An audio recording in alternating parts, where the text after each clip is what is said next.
Bonjour peuple de Dieu. Ce matin, nous allons encore partager une fois de plus la parole de Dieu. Nous allons lire dans l'évangile de Matthieu, chapitre 28, du verset 16 au verset 20.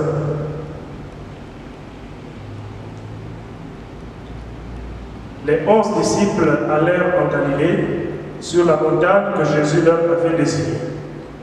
Quand ils le virent, ils se prosternèrent devant lui.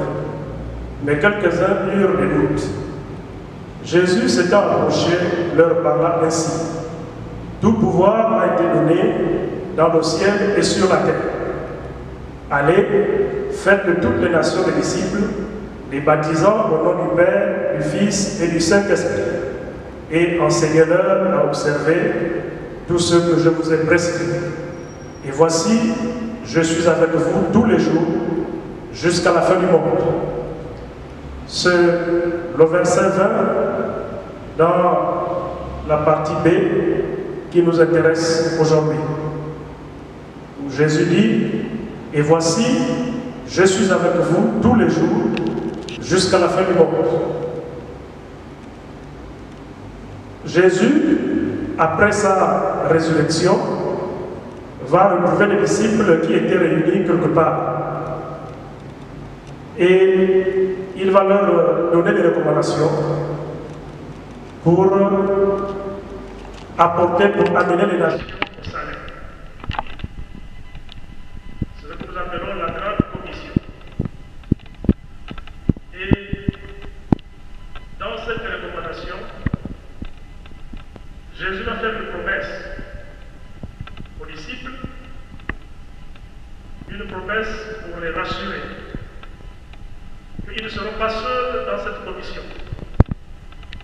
Il dit, et voici, je suis avec vous tous les jours jusqu'à la fin du monde. Je ne vous envoie pas seuls dans cette commission, je serai avec vous, je vais vous accompagner dans ce travail que je vous donne de faire. Cette promesse est l'assurance que Christ donne à ceux qui œuvrent pour le salut des perdus. Jésus est ressuscité, il vit et il s'intéresse au sort de chacun de ses enfants. Christ demeurera auprès de ses disciples fidèles à travers la présence et la puissance du Saint-Esprit.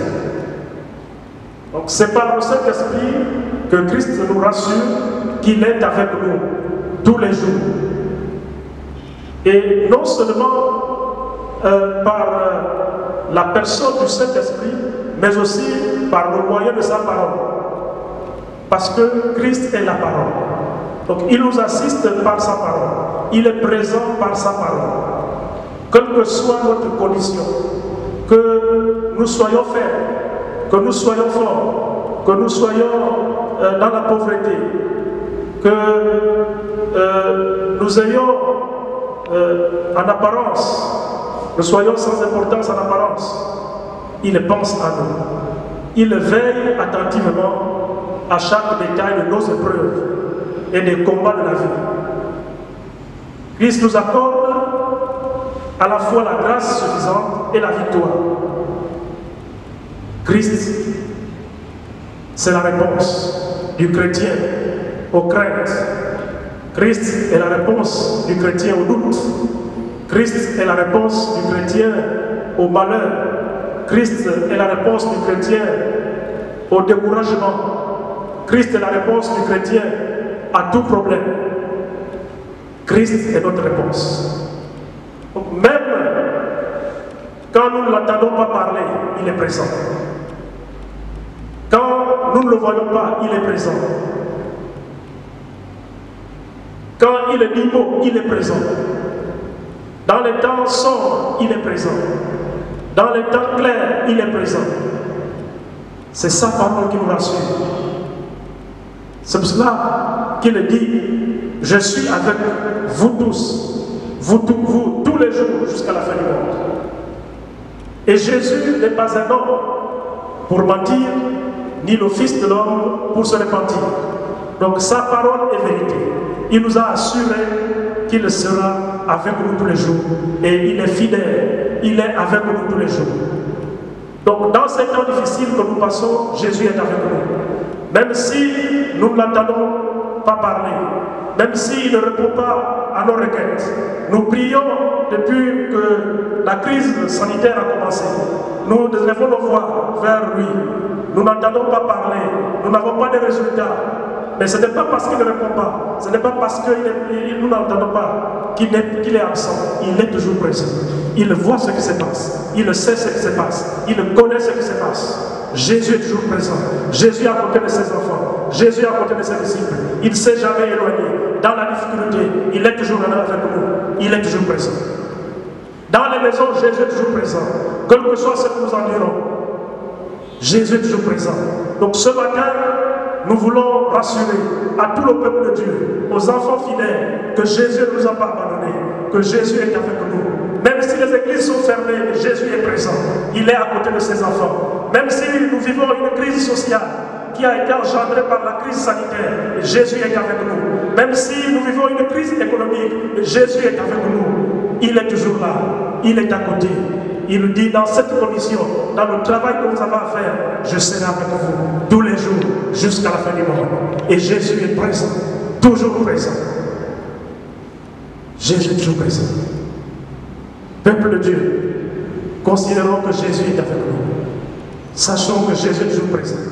C'est des choses que nous connaissons. Mais ce matin, nous voulons vous le rappeler pour nous fortifier que quel que soit ce que nous voyons, quel que soit ce que nous endurons, Jésus est avec nous. Jésus est au contrôle. Il sait ce qu'il fait. Il sait à quel moment il va agir. Il va apporter la solution pour soulager son peuple. Parce qu'il veut encore sauver. Jésus veut sauver. Il veut encore sauver.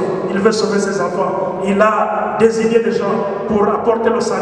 Et donc, ces gens qui n'apportent plus le salut, Jésus voit que sa mission est interrompue. Jésus sait que la grande commission est interrompue. Alors, il apporte la solution pour que la grande commission reprenne. Il est avec nous. Il sait ce qu'il fera pour trouver la solution à ce problème mondial. Jésus est avec nous. Il est avec nous tous les jours, jusqu'à la fin du monde. Nous devons le croire. Nous devons être rassurés. Parfois, nous croyons qu'il nous a abandonnés quand nous sommes en train de gémir.